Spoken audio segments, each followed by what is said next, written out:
Selamat malam Kak. Selamat malam. Oke, dengan Kak Zul ya. Iya, Oke, gitu. Kak Zul kesini sendiri. Sendiri, alhamdulillah sendiri. Naik apa kesininya? Naik motor. Naik motor. Iya. Oke, kalau boleh tahu Kak Zul dari mana asalnya? Dari Bogor. Dari Bogor. Iya. Oke, Kak Zul itu sebagai apa? Mahasiswa Mahasiswa. Mahasiswa di mana Kak Zul? di Karawang. Di Karawang. Iya. Oke, baik. Kak Zul kesini datangnya sukarela nggak? Sukarela. Sukarela. Oke. Kak Zul tahu di sini kita mau ngapain? Tahu. Mau ngapain? Konsul. Oke, betul. Ya, kita di sini akan mengikuti salah satu layanan dalam bimbingan konseling, Oke. yaitu konseling individual. Iya. Perkenalkan, saya Ayul Mustaqim ya, Iya.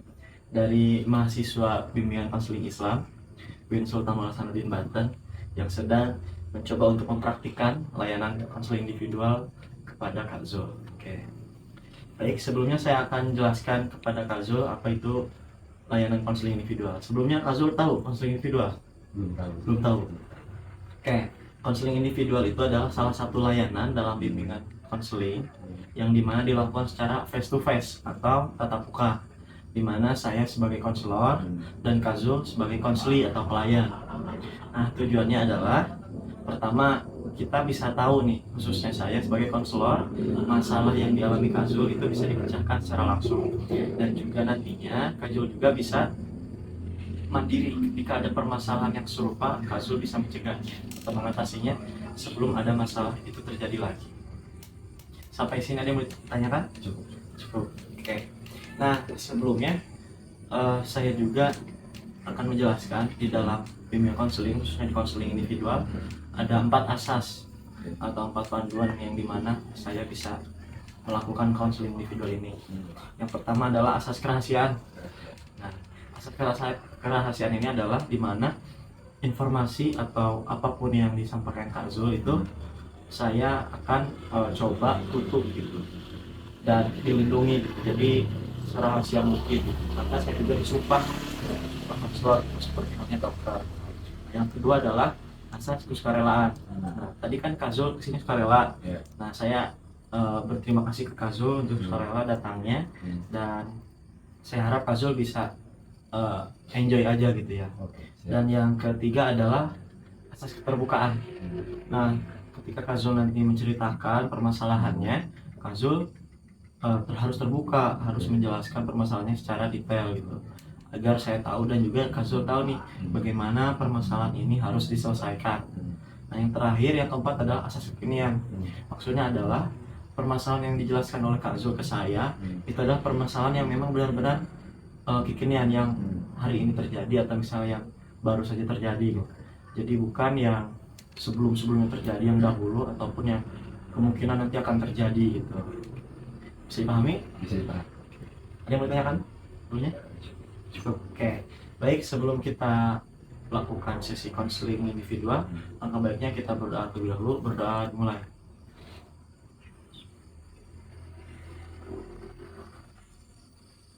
Berdoa selesai. Oke. Apakah Kak Zul udah siap? Siap. Nah, kira-kira apa yang mau disampaikan oleh Kak Zul kepada saya? Oke, ada sebuah permasalahan dan ini terjadi mungkin di bulan September lalu. Apa itu ketika mau memasuki mata kuliah seminar proposal atau skripsi untuk depannya. Pada saat itu kebetulan juga saya baru selesai dalam program kreativitas mahasiswa di bidang kewirausahaan. Di waktu yang bersamaan ada beberapa prioritas yang sekiranya mungkin perlu saya prioritaskan. Di antaranya itu ada PKM saya yang perlu saya lanjutkan, karena itu juga menjadi tanggung jawab, sudah dibiayai oleh pemerintah. Lalu kebetulan saya juga sambil ada usaha lain sambil kuliah, lalu untuk fokus menyusun skripsi, dan yang terakhir itu saya mencari pengalaman untuk magang. Nah, ketika masa-masa itu menjadi permasalahan adalah menentukan prioritas mana yang lebih penting untuk saya pilih gitu, dan hal-hal bagian mana yang memang harus dikorbankan. Nah, seiring jalannya waktu, masalah tersebut selesai mungkin tidak dengan solusi yang memang saya rencanakan ataupun keputusan-keputusan yang saya ambil ketika pada kondisi itu. Dan pada akhirnya itu situasinya berjalan begitu saja gitu, dan akhirnya saya itu magang. Jadi ketika saya ambil magang, artinya ada dua yang memang cukup dikorbankan. Pertama itu usaha yang PKM itu, dan juga yang usaha satunya lagi. Dan untuk skripsi saya bisa tetap jalan gitu. Nah, magang ini terjadi karena waktu itu cepat sekali gitu. Maksudnya misal malam ini saya ditawari magang, kebetulan tanpa ada ada rencana, tanpa saya juga mau mencari lamaran, enggak, tiba-tiba ada yang nawarin ke saya gitu buat mau gak magang gitu kan. Nah, dan situ juga ada cukup paksaan dari teman gitu, karena teman memang mendorong terus buat saya magang. Nah, pada akhirnya ya udah, saya ngejalanin magang selama 3 bulan sampai bulan Desember ini. Desember kemarin selesai, dan rencana sekarang selanjutnya balik lagi ke pilihan yang sudah pernah ada. Saya fokus skripsi udah pasti, menjalankan usaha yang gue tadi, atau saya cari pengalaman magang lagi, karena apalagi semester akhir dan insya Allah mungkin tahun ini lulus. Tentu dua hal ini perlu menjadi pertimbangan yang sangat penting ketika memang saya mau memilih usaha. Saya harus fokus, karena ketika nanti saya lulus ya tinggal melanjutkan lagi. Tapi kalau misalnya saya mau magang, saya juga harus fokus magang, karena ketika saya lulus ya saya cari bekerja. Nah, modalnya saya punya modalnya karena saya banyak pengalaman di magang itu. Jadi masalah saya itu tentang masalah prioritas pilihan gitu, yang perlu saya pilih. Oke. Nah, selama Kazul menggeluti permasalahan yang 3 itu dan satu sudah terselesaikan, berarti kan ada 2 lagi. Apakah Kazul pernah memberikan treatment atau perlakuan yang khusus untuk masalah tersebut? Treatment khusus sebenarnya tidak ada. Saya hanya bisa menjalaninya saja gitu. Dan mungkin saya percaya masalah itu pasti selesai walaupun tidak dengan cara yang saya inginkan gitu kan. Sembari magang pun sebenarnya masih tetap sedikitnya jalan usaha itu, tapi tidak maksimal karena jadi semaunya saya gitu. Kalau saya ada uang saya kerjain, kalau emang saya sibuk banget magang sama skripsi ya nggak saya kerjain gitu. Nah, makanya mungkin untuk permasalahan itu menyelesaikan secara sistematis, bagaimana saya bisa mapping prioritas apa saja yang memang saya perlukan gitu. Jadi tujuan saya itu masih terbagi 2, apakah memang nanti saya harus mau bekerja atau saya mau masuk menjalankan usaha. Itu jadi sebuah dilema buat saya gitu, untuk nanti ke depannya, karena tentu itu bakal jadi penentuan masa depan saya gitu. Saya harus fokus mana dulu, jadi masih belum saya temukan akar jawabannya itu harus seperti apa gitu untuk menentukan pilihan. Kazul itu jurusan apa? Teknik industri. Ya. Nah, tadi Kazul sudah menjelaskan, Kazul juga magang gitu ya. Yeah. Itu usaha yang sebelumnya kan di PKM itu pasti berbeda gitu ya. Yeah. Itu selesai. Kalau usaha yang Kazul sendiri jalan itu usaha apa? Itu usaha saya kebetulan jualan sepatu. Itu saya jadi seller, dan juga baru kemarin saya mencoba itu parfum sepatu. Nah, dan ini juga menjadi akibat saya fokus magang parfum sepatu. Ternyata saya udah launching, sekarang tuh jadi nggak kepegang lagi gitu, karena magang saya berangkat setengah 8 pagi, pulang jam setengah 5 sampai kosan jam 6, dan libur hanya Sabtu Ahad. Jadi cukup memakan waktu, dan saya juga fokus skripsi gitu. Nah, membagi waktunya itu cukup mungkin melelahkan gitu. Sepertinya Kazul itu memang padatnya itu adalah di kegiatan magang, betul ya? Kegiatan magang, betul. Oke. Nah, magangnya itu di mana itu? Magangnya masih di daerah Karawang, dan ke sekitar 15 menit dari kosan saya. Oke. Kazul itu magang di apa itu? Saya magang di perusahaan manufaktur otomotif, dia produksi spare part mobil, dan saya bagian dari credit control, dan untuk posisi spesifiknya itu di warehouse improvement. Nah, Juga. Kazul sudah menjelaskan. Kazul punya usaha gitu kan di sepatu dan juga baru saja launching produk terkait parfum sepatu. Namun Kazul juga ternyata kan mahasiswa teknik industri yang dimana tadi relevan juga gitu kan. Kazul magang di salah satu perusahaan gitu kan, perusahaan pembuat spare part mobil. Nah, Kazul itu sebelumnya sebelum magang itu usaha yang Kazul punya itu masih bisa dipegang atau tidak sebelumnya?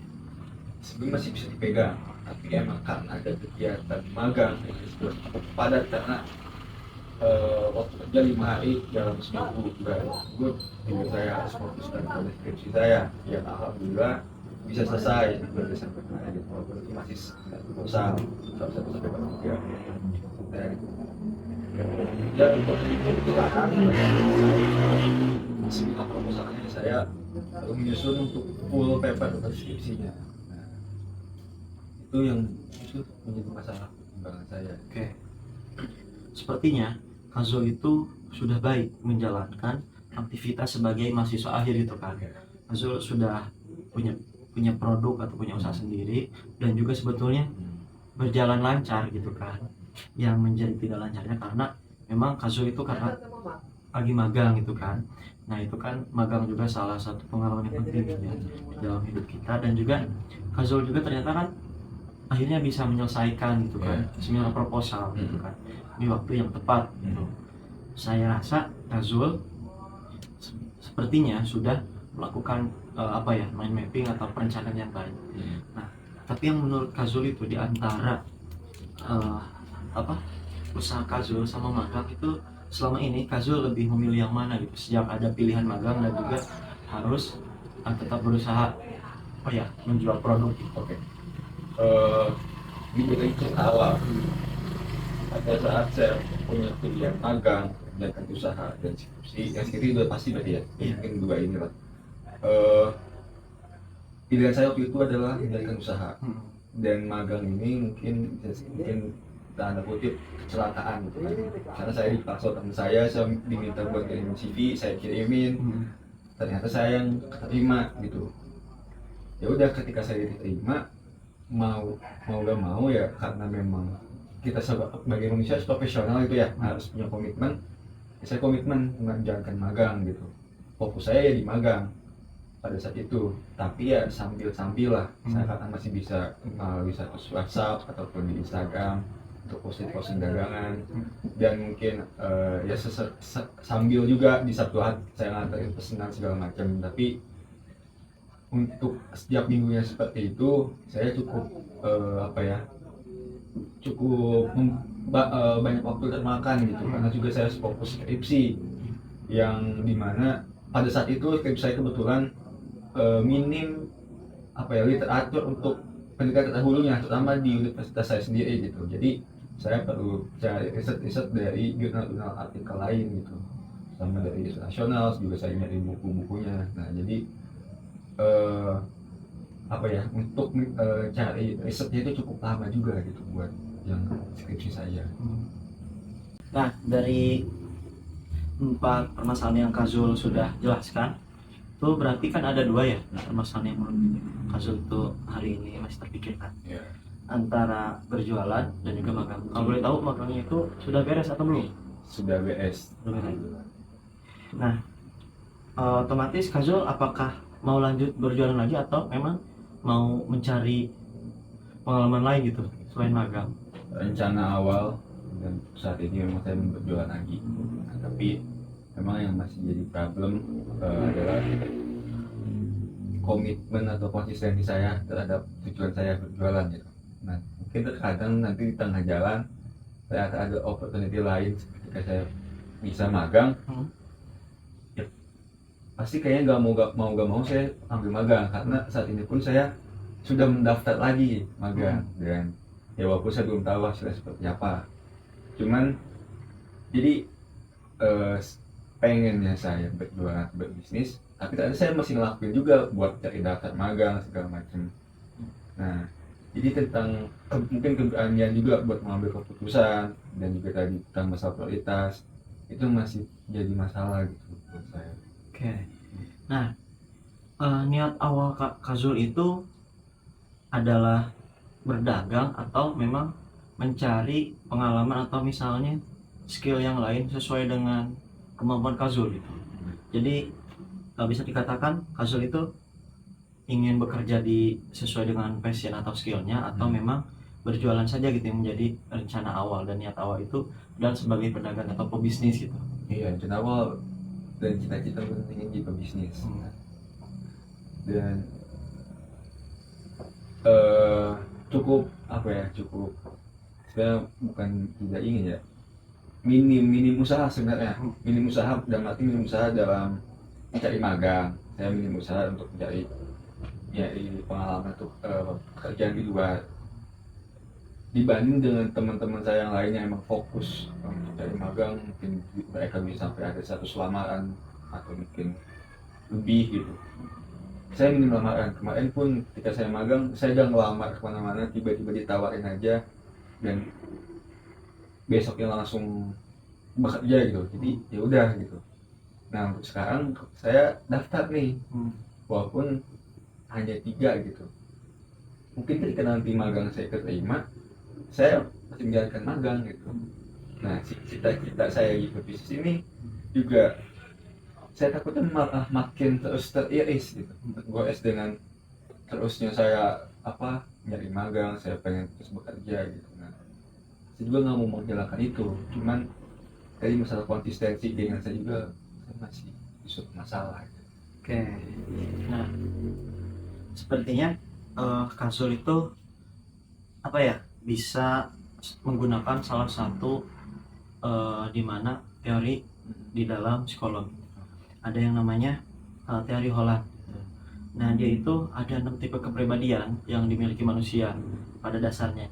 Itu ada realistis, ada investigatif, lalu artistik, wirausaha, konvensional, sama pokoknya dia itu sama sosial. Nah, ada 6 tipe kepribadian itu.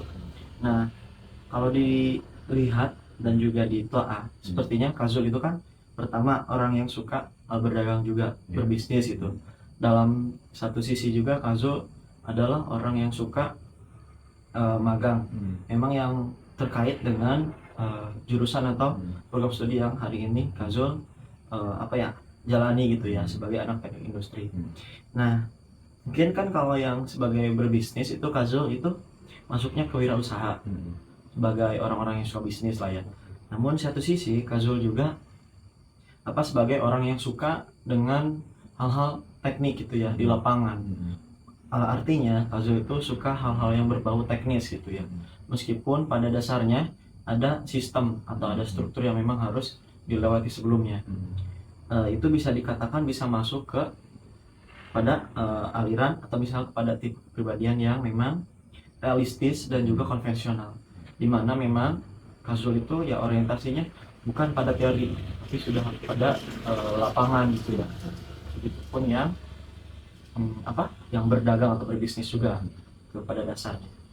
Nah, apakah Kazul sebelumnya pernah mencari atau memang mencoba-coba seperti melakukan tes psikologi atau yang lainnya gitu, iseng-iseng gitu di internet dan bertanya gitu kepada teman, saya tuh baiknya harus kemana gitu, pernah atau belum gitu, atau misalnya bertanya kepada orang tua lah gitu?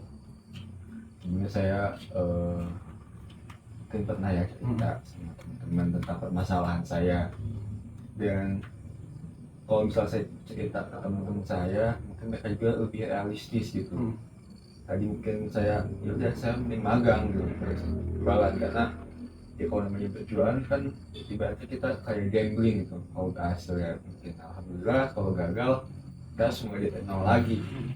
Sedangkan kalau kita bekerja ya memang sudah pasti gitu apa yang kita dapatkan.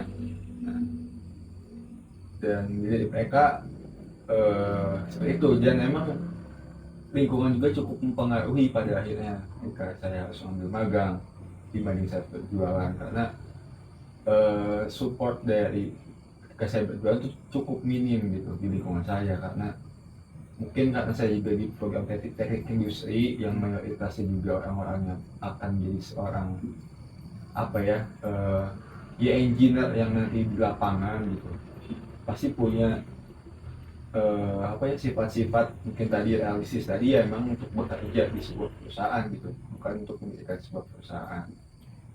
Dan itu cukup mempengaruhi pada akhirnya, dan itu yang mungkin saya juga takuti tadi, takut kewirausahaan saya ini tergores terus gitu oleh hal-hal yang memang realistis, yang sudah ada, yang sudah pasti gitu.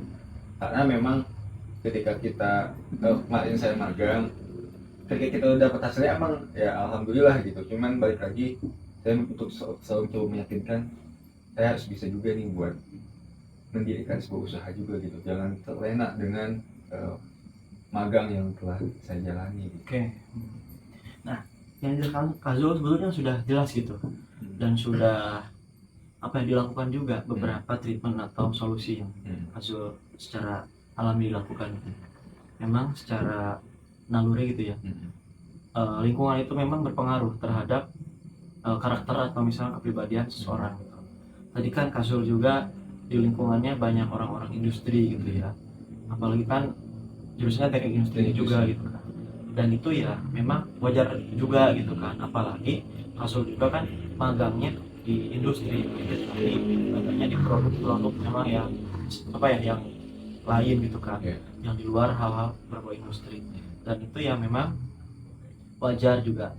Dan Kazul juga sebetulnya sudah melakukan salah satu treatment di mana Kazul itu memiliki konsep diri yang positif gitu, di mana Kazul itu bisa apa ya, bisa punya kepercayaan bahwa Kazul itu selain jadi anak teknik industri dan Kazul itu punya usaha, Kazul juga masih memiliki niat gitu untuk membalikan niat awal itu menjadi sebuah jalan yang memang seharusnya Kazul jalani gitu.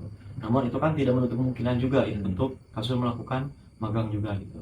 Nah, sampai saat ini apakah Kazul pernah melakukan treatment selain kayak tadi gitu kan, selain magang gitu, dan Kazul apa ya, untuk mencoba kembali berjualan gitu di sela-sela magang, apakah pernah selain itu dilakukan lagi? Belum pernah. Oke. Nah, sepertinya Kazul itu ya sudah menjalankan sebagaimana mestinya gitu kan, sebagai mahasiswa akhir juga gitu kan.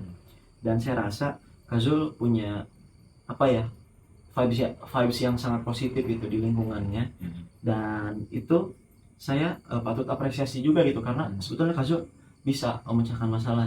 Mungkin kita balik lagi dari awal, Kazul itu ya tadi kan rencananya sudah banyak, namun akhirnya konsepannya itu kan cakar-cakar itulah, amburadul gitu. Nah, saya rasa Kazul bisa coba kembali untuk merencanakan yang hari ini, yang dua masalah ini yang jadi prioritas Kazul itu harus lakukan. Dan saya rasa Kazul bisa ngobrol gitu dengan misal seperti dosen bimbingannya atau misal ya orang tua sendiri juga, saya itu harusnya kemana dulu nih yang baik gitu. Dan kalau sekiranya menurut Kazul saya juga harus magang tapi sambil punya usaha, dan usaha itu masih bisa dilakukan di dalam magang itu, ya saya rasa kenapa enggak gitu kan, karena kan zaman hari ini juga kan sudah digital gitu kan, digitalisasi lah. Saya rasa Kazul itu ya sudah melakukan treatment yang baik juga gitu. Nah, sampai dari sini ada yang mau diceritakan lagi oleh Kazul? Mungkin ada satu hal lagi ya, ini permasalahan juga tentang penyakit mepet-mepet deadline. Nah, ini jadi sebuah masalah juga ketika melakukan sesuatu yang mungkin ini juga jadi mengulur-ulur waktu gitu. Mungkin kan di luar apa ya, di luar kuliah skripsi kan ada juga hal-hal lain gitu kan, ada tugas-tugas lain yang apa ya, di magang juga saya sempat dikasih tugas. Pada akhirnya ketika tugas saya numpuk semua, ternyata dia punya deadline yang cukup berdekatan. Jauh-jauh hari itu santai-santai aja gitu, dan itu sulit untuk membangun semangat Ya. untuk membangun semangat untuk mendapatkan semangat. Beda kalau udah mepet deadline itu udah tiba-tiba selesai aja. Iya. Itu masih belum terpecahkan kenapa itu saya bisa seperti itu. Saya sadar gitu, tapi kenapa itu terus keulang gitu. Oke. Nah, itu kan istilahnya namanya prokrastinasi akademik ya. Jadi di mana posisi Kazul itu menghiraukan tugas yang ada di depan mata, tapi sebetulnya Kazul juga bisa melakukan atau menyelesaikan tugas tersebut dengan baik gitu. Iya. Nah, setidaknya ada dua cara yang bisa Kazul lakukan. Yang pertama adalah Kazul mengerjakan tugas yang menurut Kazul itu paling mudah atau misalnya yang mudah. Dan yang kedua itu Kazul ya pakai sistem yang namanya Pomodoro gitu kan. Nah, itu kan sudah banyak berkembang juga di Indonesia, di mana misal Kazul mengerjakan tugas itu 20 menit, lalu Kazul istirahat 5 menit atau 10 menit, dan Kazul coba lagi untuk mengerjakan lagi. Nah, sebetulnya dua hal itu adalah untuk menjaga mood atau menjaga perasaan di mana ketika Kazul mengerjakan tugas tersebut itu adalah di dalam kondisi yang selalu baik. Karena seperti halnya editor video film pun ya sama gitu, mereka juga harus sesuai dengan moodnya, karena kan tidak mungkin mereka ngedit juga sesuai mood, bakal hasilnya acak-acakan itu. Begitupun Kazul, sepertinya Kazul harus bisa punya planning juga terkait pembelajarannya gitu untuk menunda tugas. Namun ya ketika Kazul bisa melakukan dua cara tersebut yang saya sampaikan ya, itu menurut saya cukup efektif juga gitu. Dan sekiranya Kazul ada cara yang lain, mungkin Kazul juga bisa gitu menyelesaikannya dengan cara Kazul sendiri gitu. Nah, sampai sini ada yang mau tanyakan lagi nggak Kazul? Ini mengenai mungkin metode belajar gitu ya, yang saya tanyakan sebenarnya secara pembelajaran tuh ada ya sih pengaruh luar yang memang bisa mendukung mood atau suatu belajar, mungkin kayak contohnya mendengarkan musik ataupun saya pernah dengar ada katanya untuk mendengarkan frekuensi tertentu. Iya. Saya ingin melihat kebenaran itu, apakah mungkin di dunia konseling pun pernah menghadapi hal seperti itu. Oke, kalau di dalam hal-hal yang berbau konseling, khususnya misalnya yang berkaitan belajar, memang ada beberapa terapi atau pendekatan yang memang bisa dilakukan oleh selain konselor sendiri gitu ya, menggunakan media lain. Seperti yang Kazul sebutkan itu ya, itu namanya kan terapi musik. Itu bisa memang secara secara ilmiah pun itu memang frekuensi tertentu itu bisa meningkatkan mood. Apalagi kan gelombang-gelombang yang memang kita miliki di dalam otak kita sendiri juga kan memiliki frekuensi tertentu. Makanya itu juga bisa berguna gitu. Selain daripada konselor itu sendiri. Nah, sebetulnya balik lagi kepada si individunya lagi gitu semuanya. Karena mau media apapun, ketika kita melakukannya dengan hanya sebatas coba-coba ya, itu tidak akan efektif dan efisien gitu. Jadi ya menurut saya balik lagi pada individunya dan juga niat awal daripada si individu tersebut. Sebetulnya dua tadi saja sudah cukup, tapi kalau misalnya dua tadi saja tidak cukup dan misalnya Kazul coba terapi musik gitu, untuk menenangkan pikiran atau mengerjakan tugas kembali, itu bisa ya, kenapa tidak gitu. Karena di luar sana pun banyak lah gitu cara-cara yang bisa dilakukan seorang untuk belajar. Sampai sini Kazul paham ngerti gitu sama penjelasannya. Oke. Nah, perasaan Kazul setelah meluapkan ceritanya permasalahannya kepada saya, dan juga saya memaparkan apa yang sekiranya saya bisa bantu Kazul, bagaimana perasaannya? Alhamdulillah, perasaan saya cukup lega gitu ya, karena saya akhirnya bisa menyampaikan kepada ahlinya gitu ya, konselor gitu ya, seorang konselor yang memang mengatasi orang-orang semacam saya gitu ya, yang punya permasalahan tentang kuliah, juga tentang mungkin menjalani pembelajaran gitu. dan cukup lega dan mendapatkan apa ya saya insight baru gitu tentang kayak tadi metode-metode pembelajaran, terus juga tentang penjelasan ternyata saya itu ada di kepribadian yang mana juga kan, ada tadi analisis dan wirausahaan gitu. Nah mungkin hal-hal semacam itu yang mungkin insight baru untuk saya pertimbangkan kembali gitu, dan ini saya cukup bisa membantu untuk memapping gitu, mapping kedepannya saya harus seperti apa gitu. Oke, baik. Saya juga ucapkan terima kasih ke Kak Zul ya untuk datang sukarela, dan saya harap Kak Zul bisa menerapkan gitu ya beberapa treatment yang sudah saya sampaikan juga. Dan kira-kira Kak Zul akan menerapkan treatment tersebut kapan kira-kira? Secepatnya saya terapkan, mungkin langsung setelah ini saya langsung terapkan, saya langsung mapping akan rencana saya akan seperti apa. Terima kasih banyak atas masukannya dan cukup membantu, sangat membantu. Oke, baik. Nanti saya akan follow up kembali ya, misalnya 1 pekan selanjutnya untuk bagaimana perkembangan permasalahan yang Kak Zul alami gitu. Mudah-mudahan ketika nanti saya follow up, permasalahan ini sudah selesai gitu. Dan ketika misalnya permasalahan ini belum selesai, Kak Zul bisa melakukan atau mengikuti sesi konseling kembali. Sampai sini ada yang mau ditanyakan lagi? Sudah cukup. Cukup. Oke, baik. Terima kasih untuk Kak Zul juga, dan kita tutup sesi konseling hari ini dan mengucapkan lafaz alhamdulillah. Alhamdulillah. Baik, terima kasih dan mohon maaf apabila ada salah-salah kata yang saya sampaikan.